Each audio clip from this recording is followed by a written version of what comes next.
which, as near as I can tell, it's a King James version. We don't have horror books. Yeah, Mason Bible. Totally demonic. Well, for Masonic use, so they've got alternate definitions of words. But what really shocked me the first time I picked this up, sun god, Ra,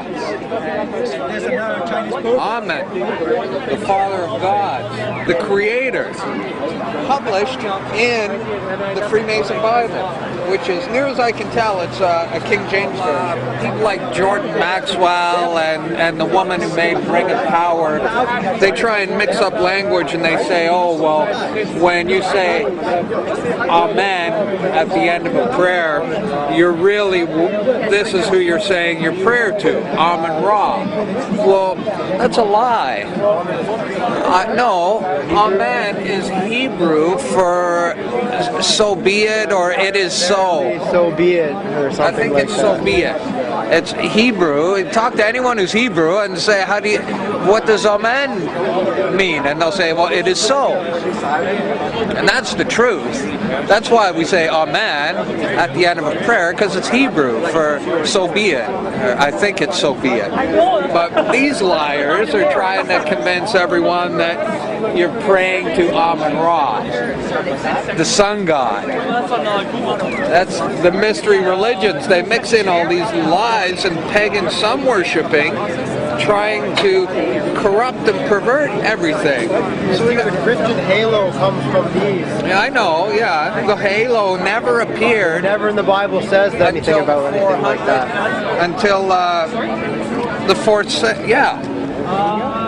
And so we've got all this Babylonian crap mixed in here. And these are, there's an obelisk. Wow, that was Osiris's penis. That's Worship for fertility. phallic worship, yeah. Yeah, and the Washington Monument, it's an Egyptian obelisk. There's one at the middle of St. Peter's Square in the Vatican. There's another one in the middle of the city of London. These Egyptian obelisks, what are they doing all over the planet? The Oval Office is actually a female genitalia. Yeah. And the steeple is actually penetrating it. If you look Well, at it from a certain angle, it's a steeple penetrating the Oval Office, which is a female. You just need to watch Christian J. Pinto's are about the history and blah blah blah. But then you flip to the back and there's all this Egyptian Babylonian account of the building of the walls and temples of Babylon.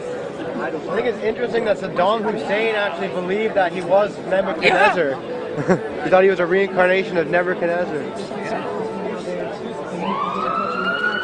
There's even a statue in Iraq that says that. See how he's bigger than all the others? It's because he's the god, and they're the people who are worshiping the giant Nephilim gods from back in the day. These are given to initiated when they're reborn. Okay. Now this belonged to Brother Edward Black. Was initiated November 10th, 36. He passed and then was raised. And when you're raised, you're reborn. That was 1936. This guy was initiated. And then these are all the lodge numbers of visiting brethren and friends. Lodge number 231, 669, and the names. The names of the lodges and the numbers of the lodges. And this is the guy who raised them, fellow candidates. I guess that's witnesses, I don't know. But these are supposed to be returned upon death. And I guess what happened was that this guy passed away, and whoever was handling his estate just dropped off a bunch of books at the used bookstore, not realizing that this was contained within and the significance of it. So I'm not supposed to have this, but the person at the used bookstore knew it would be appreciated and set it aside. It's got the compass and square right on the front. It's blue. It's got a blue cover, and it's got the compass and square right on the front. It says Freemason Masonic Bible. That's what it says. This is copyrighted 1928. And it opens up with the Holy Bible in Freemasonry and explains, they try and justify or convince the unsuspecting Mason that, see, I think the first degree, when you're doing the ceremony, you're asked, what do you seek? Light. And then the second degree, it's what do you seek? More light. And then the third degree, what do you seek? Further light. And they rise up through the degrees. Now, Stab Monteith does a great presentation called The Hidden Secret. And the hidden secret, which is revealed at the 33rd degree, is that the light you've been seeking all of this time is the light of the light bearer, Lucifer. The Ralph Epperson presentation, the second witness to the apocalypse, goes into all this in great detail with the quotes directly from Manly P. Hall and Albert Pike. It explains how all Masons swear an oath to destroy Christianity at all costs, regardless of whether you have to murder, lie, steal, doesn't matter. Everything is justified. Here we get into page 7, and they're explaining how the Bible became a great light. See, they use this term, light, light, great light, all the way through, and the hidden secret, which is not revealed until the 33rd degree, is what the light really is. Yeah. So we get into the story of the English Bible, and there's all this stuff prefacing the actual beginning of the Bible. King Solomon's temple. It's all very startling. I'm trying to be careful because it's a Masonic Bible. Okay, the construction of the temple, they're getting into Solomon's temple. Masonic ritual. Okay, we're on page 31.